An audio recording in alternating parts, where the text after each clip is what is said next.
Welcome back to another Boxscore Geek shows. Shows.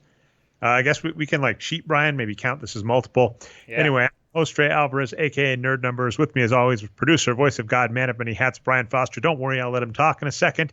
Long preamble. Apologies. We were off last week. We've had an interesting first month of the NBA season, Brian. Your state was on fire. My kid got hit with a stomach bug, which got him pulled from daycare and had him pooping like once every 2 hours for like 2.5 days straight.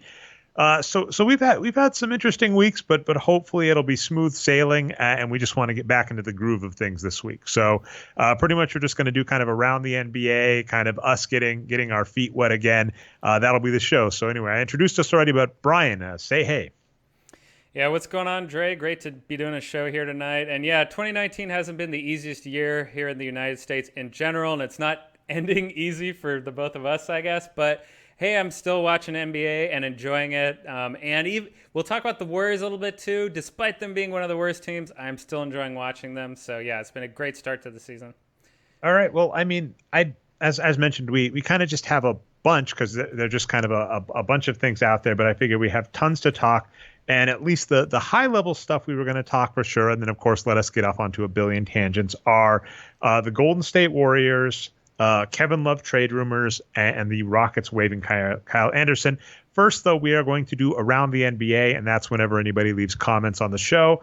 We have one from forever ago, Brian, so let's see how relevant it is. So Todd, This is from our last show, over 2 weeks just ago. 2 weeks, which, in the sports world, nothing's relevant anymore. You make a hot take, and then 2 weeks later, it doesn't mean anything.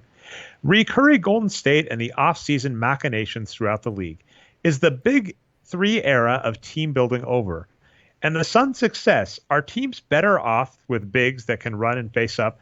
Richaun Holmes is starting for the Kings and continues to play well. The Pacers are starting their rookie center. If he can play to potential expectations, they should be pretty good. So this is over a lot of stuff because obviously 2 weeks ago, as mentioned, we went over a lot of things. The Big Three era of team building being over, I think the NBA has certainly made it harder. One thing that happened post LeBron James was they really tightened up the sign and trade provision, where it used to be that essentially you would just wait for your extension and then tell your team to place you where you wanted. The NBA actually disincentivized that a little. I really think, though, that when it comes down to big threes, it just happens to be situational based. And I think, obviously we did get LeBron James and Anthony Davis, and we did get Kawhi plus Paul George. I think big threes just kind of require the right confluence of events, and we're still seeing stars, like I just mentioned a couple there, go towards each other. Three just takes a little more things falling into place, and I think we've had a couple scenarios where you probably could have had a big three, right? I think the Lakers probably could have gotten Paul George, LeBron, and Kawhi if everything fell into place right, and then of course there was enough working against them. So I would say I don't think it's dead. I think it's just they've made it a little harder, and there haven't been the right circumstances. The Suns' success, I don't even understand. I mean, I give full props. Patrick Minton, when he went and gave his Vegas bets, he did bet that the Suns would make the playoffs, and they were off and running. But to a point I've made forever, which is preseason predictions are stupid. Right after the NBA season starts, DeAndre Ayton gets pushed out with a drug test. And I don't know. Do you happen to know off the top of your head, Brian? I did not look this up in depth at all when it happened, and now it's forever ago. But I thought he was hurt. I didn't realize it was a drug test. I thought he got pushed out for having a performance No, enhancing. I just didn't know. I'm sure that's true. Yeah. So DeAndre Ayton got hit with performance enhancing and got kicked out, I think, for a 25-game suspension. It's like, and he was playing great. So it's kind of like preseason, part of your prediction would have been, I think that, DeAndre Ayton's going to be great and that'll work out well. Really part of what's helping out the Suns is like Devin Booker's actually playing well. Rookie Rubio appears to be back. We've always liked Kelly Oubre and Baines. In terms of bigs, though, I mean, I will agree with that point. Like some of the players that we are really liking on the Suns are Aaron Baines, Kelly Oubre Jr. He's actually playing at the three, which I think you'd prefer, and even Dario Saric is playing good. So I mean, I think we'd give that some credence. Yeah, no, the Suns have been a really well-balanced team. And I think you hit on the first part of it right away, which is Booker is not playing like a max player, like a star or anything, but he's playing a lot better than he was before when we said this was a terrible contract. He's starting to actually look like a better player. So it's still turning the ball over a lot, but he's shooting better. So that's been a big thing. And yeah, otherwise everyone's just been solid. Their young players have been getting better. Baines has, filled in pretty well for Ayton. And I think Bridges looking good has been one of the big things for them. And, even Cam Johnson, who's a rookie or maybe second-year player, has kind of been okay. So, the Suns finally got enough young players that they're actually, starting to hit on some of them, and then bringing in the veterans like Rubio and Oubre has really helped. But they got to bench your boy Frank Kaminsky, Dre. We've been tough on him. He just has not been that good. And then in terms of the Pacers, looking up, I'm not even going to attempt his last name because I haven't looked it up on Basketball Reference, but Goga, their rookie center, he's playing all right. Really, this team, the Indiana Pacers, did have kind of a rough start. And they're a team we really like, in part because of like Malcolm Brogdon and Sabonis. Those two players are great. And Brogdon was playing amazing and is out injured. Sabonis is playing all right, but is getting more minutes, which is good. TJ Warren and Doug McDermott are killing that squad. Yeah. They still have a winning record. So, I mean, I have faith that long-term the Pacers can be good. So thanks very much, Todd, too, for all of the comments. You made up for what we lacked in content for the last 2 weeks. You really left a good comment with a lot of meat to go off of. So I appreciate that. Oh, there's more to his comment, Ray. Do you want to finish it up? Or? Sure. We've got more. So he also asks about Richaun Holmes and the Kings. And I actually read that, and I already forgot it. That shows my short-term memory. Yeah, so the Kings have kept up their pretty decent play. Like, they've been kind of middle of the pack, which is, good for the Kings. They signed Buddy Hield and Bogdanovich to deals recently, and Hield kind of regressed a little, but he's been okay, so he'll probably be fine. And Bogdan's been okay too, but I'm not big fans of those deals. But Holmes does look okay, and even Harrison Barnes has been okay for them so far. Barnes progressed to being all right. It's worth noting, very same point you made about Booker, not worth the money, but he's doing okay. There still is a lot of red on, if you go to the teams tab and then look at the Phoenix Suns team on Boxscore Geeks, there is a lot of red, particularly the one that's interesting, and I guess this is a positive. I'm not expecting it to keep up, Brian, is De'Aaron Fox. Yeah. In almost 300 minutes, he's a negative wins producer, and this guy has been great. So I could be wrong, but I'd hope for a turnaround there. Corey Joseph is dang terrible, and so is Dwayne Dedmon. Two of those players, De'Aaron Fox and Dwayne Dedmon, I'm kind of surprised on because they've been good in past. But like Bjelica, Barnes, Holmes, Bogdanovich, Ariza, they're all playing pretty decently. Some of the players that I've liked in the past, Buddy Hield included, I'm kind of shocked. But I'm glad that take we mentioned, in 2 weeks a take can look silly because right now I could come out with an article tomorrow and say De'Aaron Fox washed up, right? And in 2 weeks, because it's a small enough sample size, his numbers can be great. So I'm glad the Richaun Holmes take kept up. Fox has missed 3 games, so they probably just need him to get healthy. But again, this has been he's played 9 games, the Kings have played 12. This is just what's happened so far. This is not much of a trend, really. All right. Well, one I wanted to give, and I'm going to see if I can find it quickly, but this is a kind of a conspiracy theory I saw just kind of in the ether on Twitter, and I saw one of our favorites, DataFox21, Paul DeVos, as well as another one of our favorites, Ethan Sherwood-Strauss. I don't think Ethan was saying it as a conspiracy theory, just an observation, but just the absurd number of hand injuries to the Warriors. And then the kind of conspiracy theory about this that I saw DataFox21 make, and I can't find it quickly enough, so apologies, but was that if we look historically at hand injuries, that they're really low. The NBA, though, has really been attempting to crack down on tanking techniques, right? Remember, a few years ago, we said stupidly, but a few years ago, they flattened the top of the NBA draft to be 14%. It used to be if you were the worst team in the NBA, you got a 25% chance of the best player in the draft, or the number one pick, basically. They reduced that to 14%. They were really cracking down hard on the New Orleans Pelicans and Los Angeles Lakers for attempting to rest LeBron James and Anthony Davis last season because, they're trying to rest them to tank because they were out of the playoffs. They were saying stop doing that. This season, we talked this with Devin Dignam, but, the NBA actually made restrictions that said lineups were due 30 minutes before their game start to try and keep teams from, having random, this player's out to, to rest or whatever. And the conspiracy theory is the way teams are getting around this now is that they're kind of doing the Bill Belichick. Remember Bill Belichick? Correct me if I'm wrong, but this is how I understand it. This is football.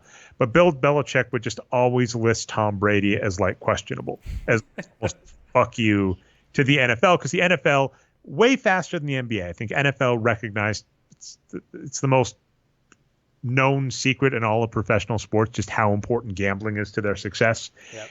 The NFL really did crack down on like telling teams about, listing players' health early.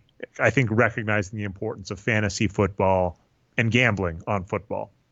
And so they used to do that. And I think Bill Belichick, being the snarky coach, would always just say Tom Brady is questionable for Sunday's game, no matter what. And that was kind of one of his FU points. The NBA, in a very similar fashion, the conspiracy theory. I want to stress this is just a theory, but it's too many teams are starting to do it, and there's so many hand injuries that I don't know if I can question it. Are just saying, oh yeah, this player, this key player like D'Angelo Russell now is out with a hand injury. Now, Steph Curry, you were saying, right, like the Steph Curry injury was horrific, and I have no doubt that is legit.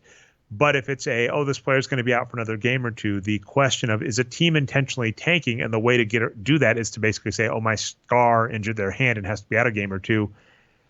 It sounds ludicrous and ridiculous until you look over the history of the NBA and realize just the lengths that some teams have gone to increase the number of ping pong balls they get in the NBA draft. And I can't say it's that outlandish. It's not outlandish. I think in the case of the Warriors, though, at least I have enough evidence to see that there's nothing there. So for instance, Steph Curry hurt his hand because Aaron Baines basically flopped and fell onto his hand. And this made I think it was Nate Duncan was getting really pissed off about this. Because Baines actually flopped and hurt some other player a few days later, and he's like, Baines is ridiculous. I don't know if that's a conspiracy theory I want to get into either, but yeah, Baines, regardless of the intent, he's a very large man, and he fell on Steph Curry's hand, so I saw it happen, and yeah, it did look pretty bad, and Russell hurt his hand as well. That play, it's tougher to tell. Like, he just drives and he kind of pulls up and is like, my hand. Well, I don't understand why, he would, if there was a conspiracy, why he would go along with it. His future with the team is uncertain. The team is saying, he's in our long-term plans, but it's pretty much everyone thinks that they're going to trade him as soon as they're able to. So he wants to be on the court. He wants to keep his stock high. He wants to, he doesn't have any reason to go along with a plan like that, I don't think. So it doesn't really make sense in the case of the Warriors to do something like that. Yeah, well, I mean, I guess what I would say, yeah, sorry, we're getting into weird territory because I'm basically floating a theory that I haven't done too much research on, which, is crackerjack journalism, right, Brian? But the bigger question being, if it's common enough for players to just hurt their hands in NBA games, such that it is something you can take advantage of as a legitimate reason for resting players. Because remember, with Anthony Davis and LeBron James, what the teams would do is they just this load management thing that's becoming a new in vogue. This is a perfect segue because this was something we should have commented on but didn't. Either it was a week off or just something I forgot. I don't know if you remember this. The Clippers are load managing Kawhi Leonard. It's very overt. And don't forget Paul George. They waited forever before he started playing, and he's still on like a minutes restriction. So those two things are going on. He scored 37 points in 20 minutes his first game back. How about that? It's great stuff. If I was still doing the box scores of the week, he would definitely be on it once or twice this week for some of his performances. But the NBA fined them even agreeing with them on Kawhi. So if this makes any sense, they basically noted that the Clippers were completely right to rest Kawhi due to health problems. But the way that some of their front office people, including Doc Rivers, came out and talked about it was misleading. And again, the key here is the NBA is absolutely chasing the sports betting market. So for some like callbacks to some shows, remember preseason we had Devin Dignam on and we tricked him, right? Because I think we were having him on to talk movies, and then we were like, sucker, there was a big Freakonomics story on daily fantasy sports and sports betting. Right. Devin Dignam is a good subject matter expert on that. We're like, we're going to talk that instead of movies. And then we talk both. You got a 2-for show. That would have been a double show, double Boxscore Geek show, right, Brian? But we were talking sports betting. And one of the fascinating points is the handle that New Jersey, the only state that has really, there are a couple, right? But I think New Jersey has been the legal for the longest because they were kind of the start of legalized sports betting in the United States coming, because Atlantic City, right, has had gambling for over 100 years, I think. And what was it Governor Christie, Senator Christie, right? He was governor, yeah. Governor. He fought really hard for it, and basically in the 90s, the Amateur Sports Act, it's called PASPA. I forget the full acronym. I've forgotten it a billion times in the show. Went into effect, and New Jersey has basically been fighting that for years, and basically this last year that went through. The amount of money that is just being bet in New Jersey alone is like as big as, I saw some articles on this, as big as all of daily fantasy sports. And daily fantasy sports was a sideways method in the United States for companies to try and basically allow sports betting without it being sports betting. And then, of course, those companies are already opening their own sports books. So everybody knows that sports betting is huge for sports and in terms of the revenue. Another topic we might discuss in a second is, again, I'm fully admitting this, Brian. I admitted this to you pre-show. Haven't done my homework, but we kind of made the decision. We've been off for a week. We've been spotty to start the season. Let's just get our reps in. It may not be a great game, but let's just make sure we play the game so that we don't get even more rust. If Arturo were here, would he say like James Harden playing when he's hungover or something like that? The James Harden Hangover podcast. I kind of like it, Brian. I like that one. I wish I was hungover, but I'm not, unfortunately. Oh yeah. We were talking about this last week, right? Like your stupid state because are you like full on legal now, California, or is it still in that weird like medicinal area or whatever? Oh, you're talking about cannabis. Yeah. So California has been legal for medicinal since 1996. And it basically got decriminalized in all the major cities at that point, even for recreational use. And so now it's been like a year or two that it's even legal for recreational, and there's just stores like in Colorado and some of the other states that have legalized it. Well, we've got out here in Wisconsin where it's not legal yet. It's just CBD is freaking everywhere, man. Video stores have it. The Quick Trips have it. It's bizarre. But we were talking back and forth, and I was like mad at you. I was like, your stupid state with legalized weed. We have to year out here. Anyway, apologies. So like the James Harden Hangover game. But anyway, so the betting alone, that revenue is huge. And we might talk something about ratings because that's been another thing out there. And as I was saying, I haven't done my homework because that's another topic where everybody's discussing it, the declining NBA ratings. I haven't looked into it enough, but I have lots of thoughts that I'm going to say anyway that are just if this makes any sense. I feel fine still doing this on both betting and ratings because they're broad overall observations that have been true for a long time. And I don't think enough has changed this year to change them. But everybody knows that the NBA, NFL have been chasing sports betting as a market. So when the NBA fined the Clippers for this, what they were basically saying is you can't screw with the news that gamblers are using. And I'm it's rough because I'm actually on board with that for a variety of reasons, because it is like this weird game where coaches think they're being clever by being like, I'm going to trip up the other coach by not letting them know if Paul George is playing. It's just like, no, the fans of your product want that. And if you screw with them, you actually impact Vegas odds, which is people gambling. You impact daily fantasy sports. And those are both huge markets. And so I'm kind of on the side of it. And so we are in a fascinating point on that. And so NBA teams that aren't allowed to kind of fuck with it now are going, the one way around it is we can basically list a player out with injury and call it a hand injury. And I think the conspiracy, as I was back to it, is those might happen frequently enough that you're not going to have any problem saying, yeah, a player injured his hand in this game. Yeah, that's right. And that's why these rules are kind of ridiculous to begin with. Like, I mean, I don't like, so we were talking about this before the show. The Warriors played a game last night against the Pelicans, and the Pelicans had 9 healthy players, and the Warriors had 8 healthy players, which is the minimum. And it's just like, well, this is one of the dumb things about the CBA, right? Is the league trying to keep down the salaries and the number of players? Like, wouldn't it be a better product if there was an injured list and both of those teams could just bring in a bunch more players and actually have full rosters to play with, But instead we got these guys just dragging out there because everyone's got to play 40 minutes. So, I don't know. I think the league is being a little bit ridiculous here.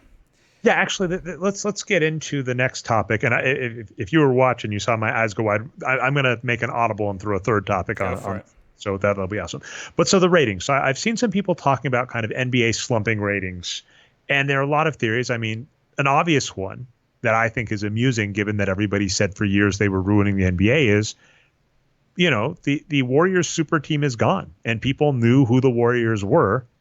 And we've always talked this weird observation in basketball that in other sports, it's accepted that a superstar is a good thing, and that when a superstar leaves, everybody's like, oh God, what are we going to do?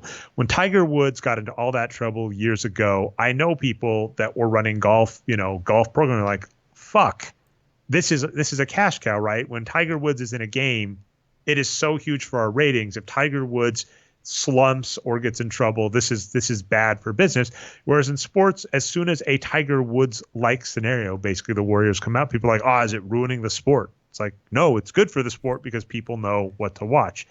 Also, the NBA, this is a big point of contention we've had for years, is really stupid about allocating talent, right? A funny comparable, let's stick on the Tiger Woods, Ryan. I've got lots of golf comparisons. So, in golf, there are a bunch of tournaments, right? There are things known as like majors, and the same is true like in tennis. Individual sports have these, right? Like they're majors, they're huge ones.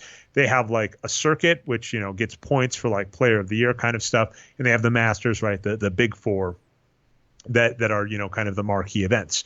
Now, what's true, and this also applies to poker, is there can be kind of rinky-dink tournaments going on as well that professional players can play in well.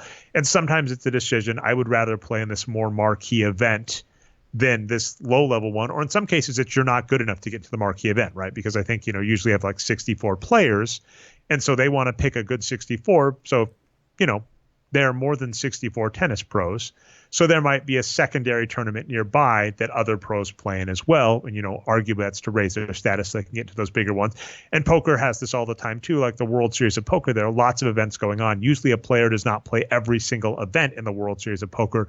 They decide, and some of them are more expensive or for bigger name players, and some of them are cheaper, is what it is. So they're in terms of that, if Tiger Woods was picking to play in all of these rinky-dink tournaments instead of the major ones, golf would be upset. They'd go, what the hell are you doing? ESPN has a contract to do the U.S. Open. Why are you playing in this, against nobody tournament that, has a prize pool 1/10 the size? And basketball intentionally does that, right? Like Zion Williamson, admittedly is injured, but Zion Williamson was like the biggest name coming out of college, and they're like, and let's put him in New Orleans. And I've noted this before about New Orleans and Charlotte. New Orleans and Charlotte are hilarious in that they are both markets that actually have a really good fan base for basketball in terms of interest. There just aren't enough of them, right? Like what you would want ideally in the NBA is you would want every single person in New York to be a basketball fan. And if that happens, it's worth so much money. And that market's already huge, right? The New York market is already a huge market for basketball. But what you're basically saying is if we could get everybody in New York to be a basketball fan, oh boy, that would make the Knicks worth even more. They're already the most lucrative franchise in the NBA, despite being one of the worst run. But if everybody in New York was a basketball fan, they'd be like 5 times the value. Like everybody in Charlotte is a basketball fan. They have a lot of good college programs. There just aren't enough people and money to justify a basketball team there. Yet the NBA will put some of their best players in markets like Charlotte, in markets like New Orleans. And it's the same as Tiger Woods passing on the Masters to play in a small tournament against weaker competition. It would be stupid. And golf, right, the way golf disincentivized that, they're like, if you place top 20 in this tournament, Tiger, you can make hundreds of thousands of dollars. If you win that tournament, Tiger, you can make $50,000. It's not a hard decision, right? So, but basketball doesn't do that. Basketball basically forces good players to go into bad markets. And the funny thing is, I think you could make a collection of super teams and put them in the major markets. And that's what happened in the freaking 80s when basketball took off, right? Michael Jordan in Chicago, Magic Johnson and Kareem in Los Angeles, Larry Bird, Kevin McHale, And wow, I feel really bad that I just missed his name. But the third man in the big three, I keep wanting to say Bill Russell, but I know that's wrong. You're Robert Parrish. You're talking about Celtics. Robert Parrish. I can't believe I was forgetting his name. But yeah, Robert Parrish, right? You had huge names in the biggest markets in the NBA, and that's when the NBA took off. That was a good thing for the NBA, right? In the 2000s, right, when the Lakers and Celtics are going back and forth every other finals, that's a great thing for the NBA. And yet the NBA insists on doing this. So when you have like slumping ratings, reasons can be, ironically, the disincentivizing of super teams and putting good players in bad markets. There is, of course, this reminds me a lot of the music industry kind of right as Napster was coming about, which is to say, NBA wants people to watch either on cable or they've started selling games, right? So there are like 3 ways to get an NBA game. You watch it proper, right, on television. So either on your own television or go to a sports bar. You have League Pass. I'll comment on that in a second. Or they've started selling games, but like the price for the game is so high that it's kind of ridiculous. It's like $7 to watch a game. And I'm kind of like, I can rent a movie on Amazon for $3. So I'm like, I could watch Avengers Endgame for $3, or I could pay $7 for your one game. So the price component seems out of whack. And like I said, that kind of reminds me of pre-iTunes music industry, right? Where they were like, you can either buy a CD or pirate. It's like, this isn't a hard decision. So I think the funny thing about the NBA is there are much better ways that they could make their television product so that people would either watch or pay for it. And they're making lots of dumb decisions, and they've kind of had an advantage in that there's still a lot of money there and probably will. Sports are one of the last parts of the old broadcast television model. And that's not going anywhere anytime soon, but it does seem to be slowly declining. And it's amusing to watch kind of just like an old monolith not want to move with the times. Yeah, I mean, I've always kind of thought it was like fake egalitarianism by the league. All you fans in Charlotte, New Orleans, we care just as much about you as those in New York and Chicago, right? But, it's not really true. All the big name, even if Zion does go to New Orleans, all the big name players are still going to want to go to the big cities for the most part. So it seems kind of bogus to me. But I think what you're talking about, this is straight from Wages of Wins, right? Is that the league does better financially when there's these super teams around, like, the Lakers in the aughts or the Bulls in the 90s, that you just get better television ratings when that's going on. I don't know about this particular case, though, because when I remember this, again, I didn't do my homework either, but when this started coming up about ratings declining, I thought it was for the finals last year where the Warriors were a part of it, and it was a very close, series against the Raptors, and a great series. That I think the ratings were down 25% for last year's finals. So it may have started before the Warriors broke up. But yeah, we need to do more homework, I think. I'm going to try and look that up really quick just to see. I mean, it did go down, but I mean, the funny part about that is that a very obvious thing that happened, right, is we'd had Cleveland versus Golden State year in and year out. And then that stopped being the case.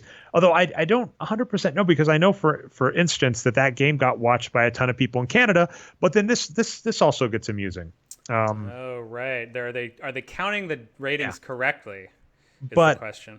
Here's what I was going to say gets amusing. And let's take a brief tangent on the WNBA. So I'm going to preemptively give a shout out. I was on as a live stream commenter on the Unpopular Opinion podcast. So if you're a Patreon subscriber, you can get bonus podcasts. So follow Unpops. The Unpopular Opinion podcast is great. And then, of course, that's a network, a podcast network run by Adam Todd Brown.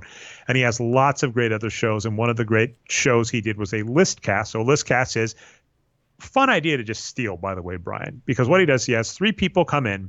They all come with 5 names of a given subject. So like greatest musician ever. This last week, right in our wheelhouse, was greatest athletes of all time. And it had a real NBA slant. There are a lot of NBA and WNBA names on that list. And so they each come in with 5 names. They make their case as to why this person is a top name. Then they each get to, they each are given veto power on 2. And then they have a list of 9, and then they have a listener decide who a 10th person is, and then they have the listeners vote on the remaining 10 as to the best is. And one of the people actually did put Brianna Stewart on the list, which I thought was a fascinating choice to put that. If to pick an WNBA player, I was amazingly behind. I was like, I probably would have gone with like Sue Bird, but it is what it is. Brianna Stewart's too young, maybe, right? She hasn't played enough yet. But then you get into like the Mercado Prime, and then he also brought up like her college numbers. So it was an interesting. So Mercado Prime, Dre, that's their best 6 years non-consecutive, right? Their best 6 years out of their whole career. And guess what he was saying is like she's already had like 2 MVP seasons, a Defensive Player of the Year. Like she's done the Michael Jordan, right? The Defensive Player of the Year, MVP season, won a title, done great in college, done great in Europe. So it's like, I guess he's arguing, he's like, she's had it. We've already seen her prime, and her prime is amazing. So you could maybe make that argument. Not one I would listen to. So I was like, fascinating pick. No. I was like, give me Sue Bird though. And Sue Bird, I'm leaving on. So is what it is. But they were talking the WNBA, and of course the ever popular subject of WNBA ratings came up. And I may write about this because Adam Todd Brown, back when he worked at Crack, that was where his claim to fame. He used to write at crack.com. He wrote an article about underrated jobs, meaning like jobs that everybody's like, that's just stupid, but it's harder than you think. And one was actually a promoter. What he brought up is he said he, runs a podcast network, and that he's done some live shows. And what he said is he just made the assumption, right? He's like, I'm a podcaster. I have that, he's way more popular than we, even at his lowest point, he has been way more popular than we've ever been. Like I strive to get to Adam Todd Brown's popularity numbers that he was like 5 years ago. That would be amazing for us. And he's like, I've got this popular podcast show. We were going to do a live show. I was just like, I'm just going to say it on my podcast. Hey, we're doing a live show, and people are just going to show up. And they had like 5 people in the audience. And he basically said he's learned since then that, if you're going to do a show, having people that know how to promote it, to get people aware of it, to get people want to come to it is it's not that it's an easy job. It's not that it's like a super hard job. But he's saying people are like, oh, it's so much easier to just, it's so easy to just get people to watch something or go to something. And the WNBA to me feels like that, right? Where it's going, the NBA wants to make the argument that they've invested in the WNBA, but they make it hard to watch games. It doesn't get on major networks, right? It's harder to find merch, all this stuff. And it's one of those where you want to go. Actually, and I have a user comment, like a direct an email where they were talking about that. And I'll try and remember to, I believe it was John Chaney. I'll try and make sure to get it in a future show. I'm way behind on everything, as we noted at the top of the show. But it's way harder to get people. If you want to get people invested in a product, you have to invest in it. And Dave Barry has actually said this: when you compare the WNBA at its relative age to other leagues, it's actually doing better. Like the WNBA, in terms of attendance, is doing better than the NBA was at the same time. And if you want to get more and more people invested in WNBA, you have to focus on it, right? You actually have to make sure people are aware of your product. This is something that like major movie people that I respect have noted forever. Kevin Smith has done a lot about this, where he's going, if you see a movie that has like a $50 million budget, it double that budget because studios invest a ton of money into promoting movies. And he said it's very frustrating for some filmmakers because essentially if your movie isn't one that the studio picks as we want everybody to see it, it doesn't get the same love. It doesn't get the same marketing push. And that can be very frustrating, where sometimes the success of a movie has more to do with the fact that it's been on billboards and in trailers and et cetera forever than actually how much money was put into the movie itself, which, can be frustrating. So back to the NBA though. So sorry, long walk there. But back to the NBA. If the NBA does not focus on pushing, on making sure that people are interested in certain players or teams, then if those teams come out of nowhere, it can be hard for people to be invested in watching it. Everybody knew about Cleveland versus Golden State. When you flip the switch and it's Toronto, and Toronto, this is something that I've seen lots of people I respect complain about for years, like Kevin Draper, one of our favorites over at New York Times, now formerly RIP Deadspin. We never even talked about that, but Jesus Christ. Not much to say about that, just a debacle. God, well, yeah, so much to say in future. So, yeah, I'm amazed. We're like, we don't have much to talk about. It's like, oh, wait, we haven't been talking about anything for a month. There's so much stuff we forgot to talk about. Anyway, but formerly of Deadspin would note that, like, Kevin Durant's the best player in the NBA. This is an OKC. And he's like, how long did it take him before OKC was a televised product? And you go, well, rightfully, like we would argue, OKC is a crap market. Why would you televise him? It's like, if they're the best player in the league and they're set to break out, you need people watching these games so that they're invested in the narrative by the time it actually comes for Kevin Durant to be facing LeBron James in the NBA Finals. And, maybe if they'd done more of that, OKC would have kept Kevin Durant because they'd have more television revenue, is what it is. So all that to get back to ratings, to say another thing is just, if the NBA wants to put players in bad markets and put, like, the Lakers, right? This is a known thing. The Lakers always get nationally televised games. And as a Nuggets fan, right, this has been one of a burning points of us, right? Is like, no matter how good the Nuggets get, like, they're just not respected on nationally televised games. And it's like, and there's, people are wrongly saying Nikola Jokic is underrated in the zeitgeist. I would say the good news is right now he's properly rated, but it took him a while to get there. But it's just like, if you don't put good teams and promote them, then people won't get invested in them. So there are all sorts of just minor problems the NBA has in terms of where they're putting players, how they're promoting teams, etc., that could explain a ratings dip.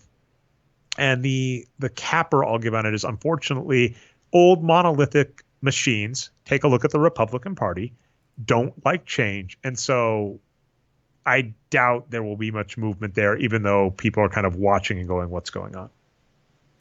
Yeah, I mean, I'll just have to wait and see what the data is and over what period of time before I say anything. Like, it could just be a matter of people that don't understand are looking at data and misinterpreting it. Like, who knows? So, yeah, I don't have anything more on that. Just shout out the book Range again. Just the one, and by the way, I've talked to some people about the one overarching thesis of the book that I really enjoy is looking at the type of environment when you are trying to analyze how to game the environment. So he has two, which is wicked and kind. And so a kind environment is one where the rules are spelled out, where you can make very obvious gains in focusing on a certain thing. And so examples would be like poker and chess, right? These are systems where the rules are written down. You know exactly what you need to do to win. You know exactly what you need to optimize, right? You know exactly the type of things you need to get good at to become good at this. And then there are wicked environments where everything changes and you don't necessarily know, right? You can spend years and years focusing on something and then suddenly the world changes underneath you. One of my favorite examples of this is you can take the story of Betamax, versus VHS. I don't know if any of you know what this is. So this is like, oh yeah, I remember. Video on demand, pre-DVD. Back in the day, there used to be you would have these things called video cassettes, which was tape, and that's what people would watch like movies on. And there were two competing formats, Betamax and VHS.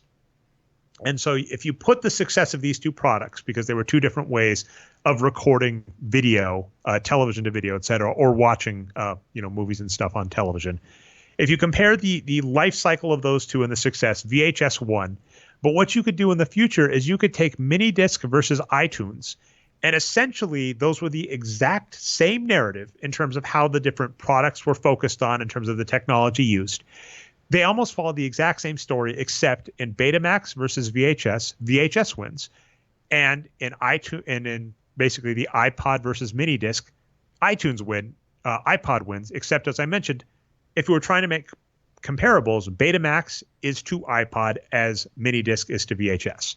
So, but that's a wicked environment because the world changes up. So when we're talking television ratings, I think that's a key point, is that this is a very complicated system with lots of moving parts, right? Like video on demand, people cutting the cable, how cable providers do bundling service, accessibility of various systems like high-speed internet, et cetera.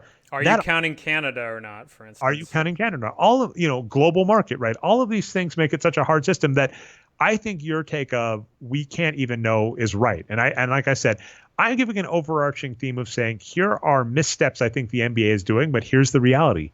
The NBA could have done everything I just said perfectly for the last 10 years, and they might still be in the same system just because, there's a technology shift in how people are consuming media. Yeah, it's funny. So, Dre, can I have a really nerdy tangent here? Love it. Oh. So, I was watching a little bit of speedrunning over the weekend, actually. And I don't know that much about it, but I know that you watch it a little bit as well, and it's fun to watch. And there's an event called Questing for Glory, and they speedran all 5 Quest for Glory games, which are 90s PC games in a row. And they, the first couple were EGA, but then they remade it to VGA. And so there's 4 of these beautiful, like early VGA games with just beautiful artwork and just great looking games. Like I was looking at them like, man, these are nice. These are really nice games. And then for the 5th game though, it was, kind of in the mid 90s, and we're like, okay, we're in the 3D polygon era now. We're going to fall behind. We've got to get some 3D polygons into this game. And it was just, the graphics were terrible, right? They were worse than the first game that was years and years behind it, even though the technology was better. So, the latest and greatest isn't always the best. Yeah, and I mean that's the first mover disadvantage, right? Like MySpace didn't win the social media or the social media battle, right? Facebook and Twitter came around. And then of course, like even when we were talking like VHS Betamax, it's like there are lots of times that the thing that comes first basically teaches everybody else the mistakes, and that's the key is we don't know the mistakes. And so with the NBA media market, all I can say is it's a big existing IP that's huge. There's lots of, there's gambling on it. There's lots of inroads already, so it should be successful. And like I agree with your take so much is like we're just going to have to wait and see. And my last thing on this is, if I remember right, Betamax was a superior audio and video product to VHS, but for whatever reason, VHS figured it out and pushed them out of the market. So here's where that gets interesting, because I figure I didn't explain that the comparables as well. So VHS was worse quality, but you were able to record. You could put more on a VHS cassette than a right. And so the logic with Betamax is people are going to be able to record like television shows, right? 30-minute television show in great quality and rewatch it as needed. But the advantage with VHS is people are like, well, we can record more television shows and we give up quality for quantity, right? We can put more TV VHS. Because VHS tapes were larger than Betamax tapes, I remember. That as well. And then where you compare iTunes to minidisc was the same way. It was cheaper. You could put more song. You could just basically record more songs into a minidisc. Now, admittedly, like an iPod could have a lot of songs, but it was super expensive. Like an iPod was like $600. A minidisc was like $100, and you could buy replacement cartridges. So you could have as many discs as you wanted. I don't even think I used it that way, but you could have as many discs as you wanted for it. For like, you could buy like a pack for like $5 and get, like 100 songs on each if you wanted to. And so it was bizarre that the more expensive product with better quality took off in the iPod, sorry, too many products, Brian. Whereas the exact opposite happened with VHS versus Betamax. So yeah, the latest and greatest, who knows, like, yeah, it's funny because we're like going like they need a better streaming product, but who even knows, right? If they invested a ton into a better streaming product, it might be shitty. I have no clue. That's the answer. So I think, and I've seen that has been one take about the ratings I've seen that I've enjoyed, which is people are like, we all don't know what we're talking about, which is the right take. Let's do two just kind of rumor mill things that we said. So Kevin Love, he had the best response, which is just, people came up to him and said, hey, there are trade rumors that you might be headed to a contender. By the way, let me do a quick check just to see if I think that's good, because as mentioned, I'm behind on my homework, Brian. But let's just see if Kevin Love is a player that I would like to go to a contender. Absolutely. Kevin Love, 221 wins per 48. So 100 as average, 221 is twice as good as an average player.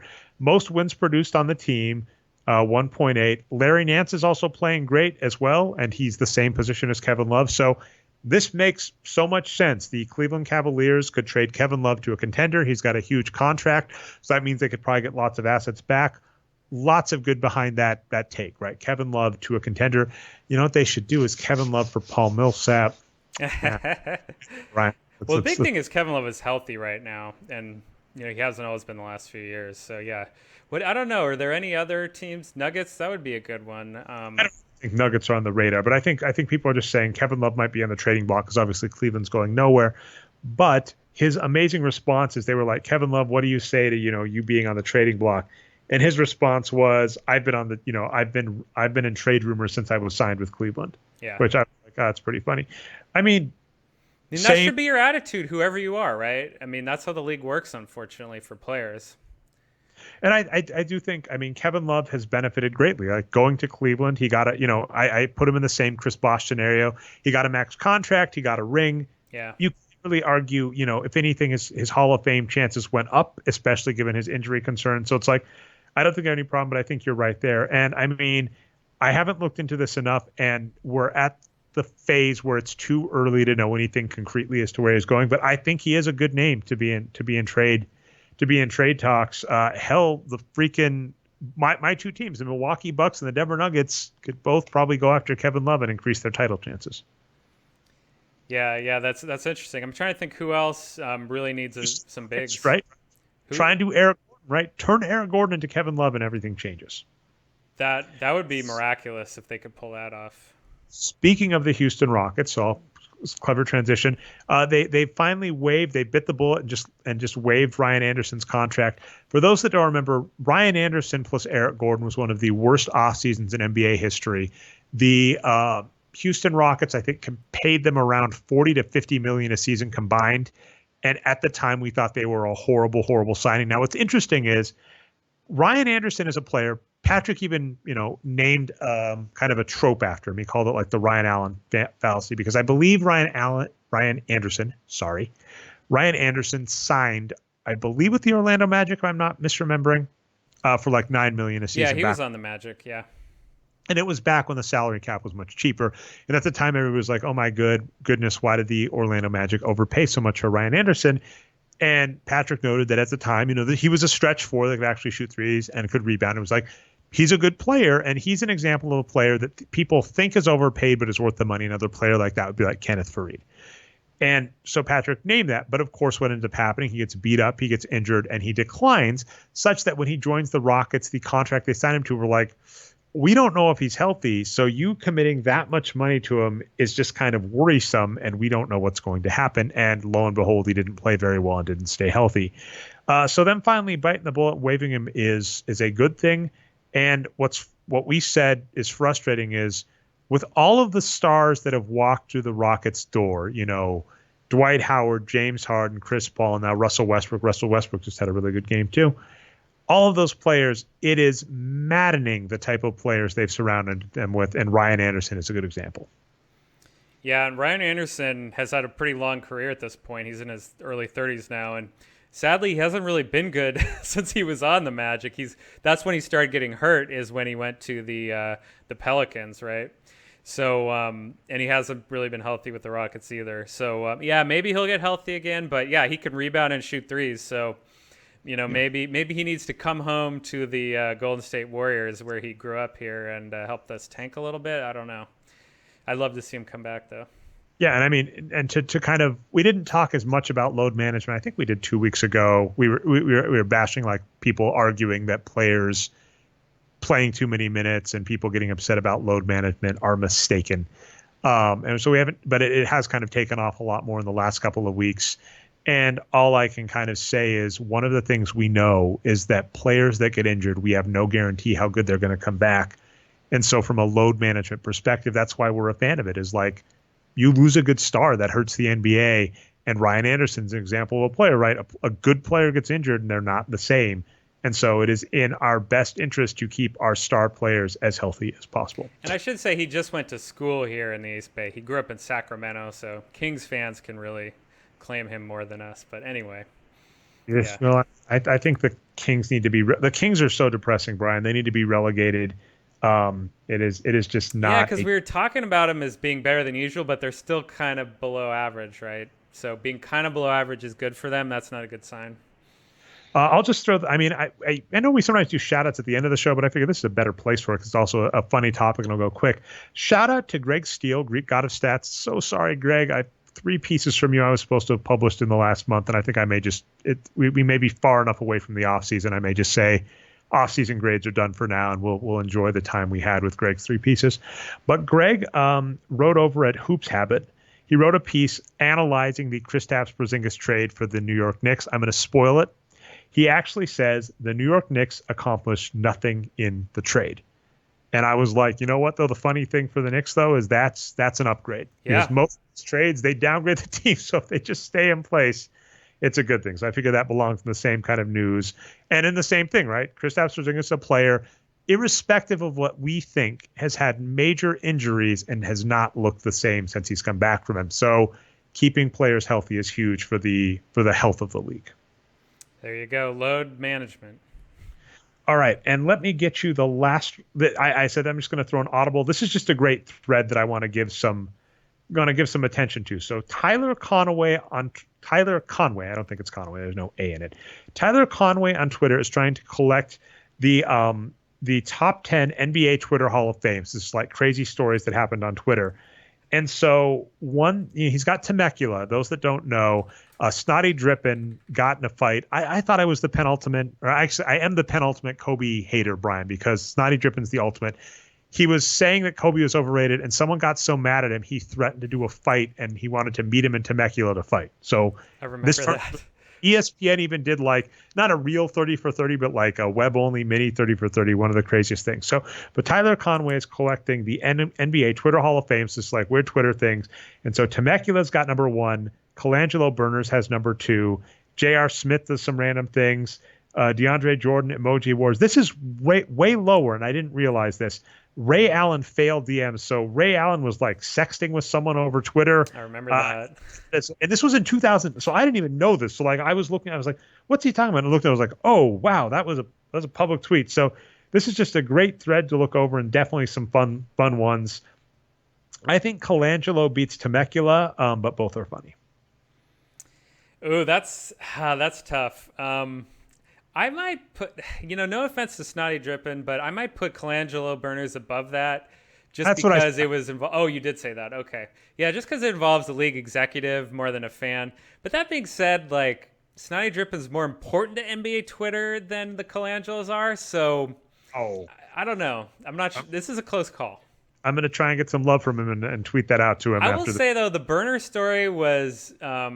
it was so convoluted to me that it makes it kind of more Twitter than a very straightforward.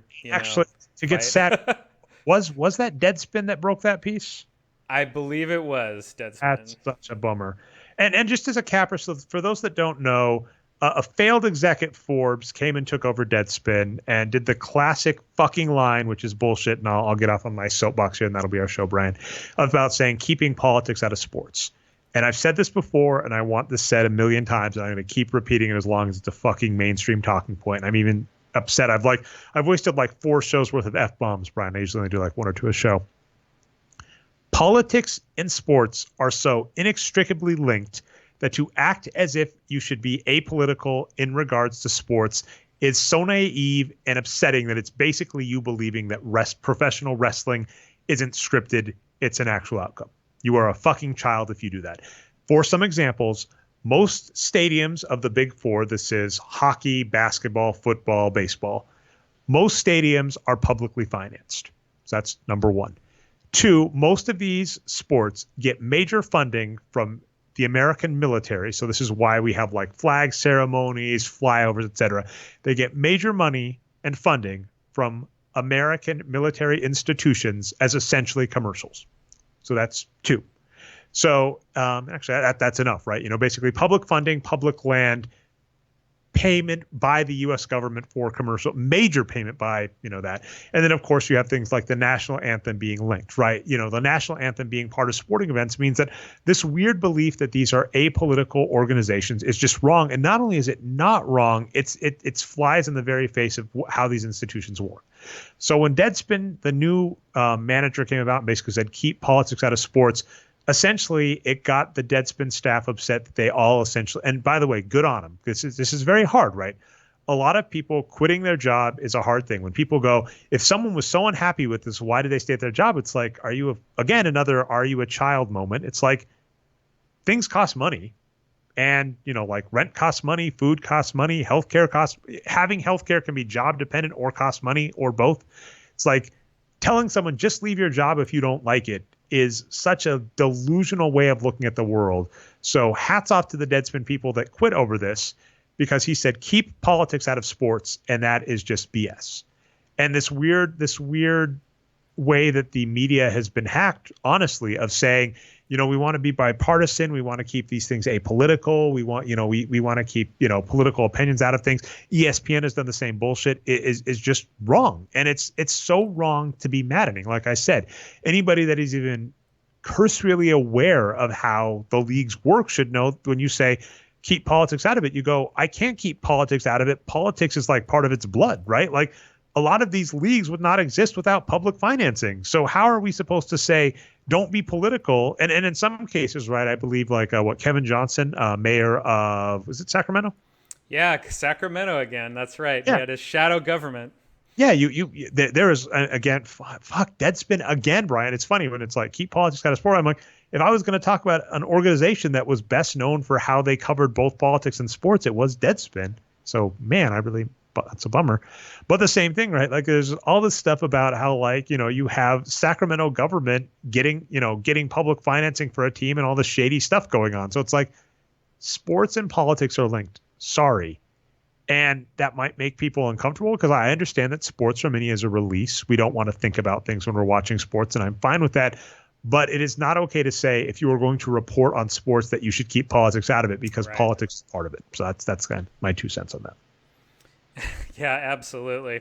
And, the big phrase that keeps coming up nowadays is, people say, well, let's be civil. Let's not talk about politics. Well, civility is a tool for stifling debate, I think, is the important thing to realize. And that's kind of what's going on. And as far as Deadspin is concerned, Deadspin isn't Deadspin without, kind of skewering and speaking truth to power. And, when that edict came down, well, regardless of who quit and who didn't, it turned out to be almost, everyone.